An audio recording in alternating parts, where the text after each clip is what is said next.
wat is die punt?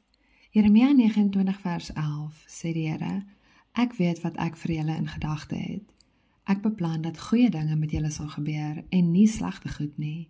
Ek wil hê dat julle hoop vir die toekoms moet hê. Het jy al gevra, wat is tog die punt? In die Bybel was daar mense wat so gevoel het in Jeremia se tyd. Hulle het nie hoop of 'n toekoms gesien nie. En dan kom sê die Here, hy wil vir hulle hoop en 'n toekoms gee. Hy beplan goeie dinge vir hulle.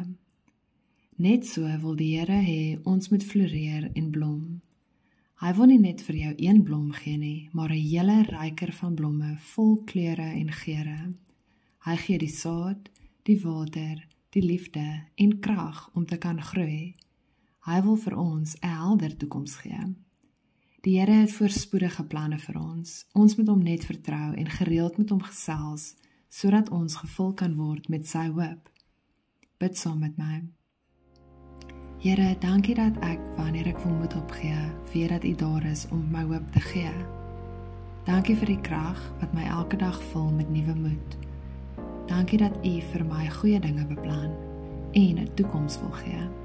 Amen. Vandag se uitdaging is om tyd te maak om te sien wat die goeie dinge is wat die Here vir jou gee.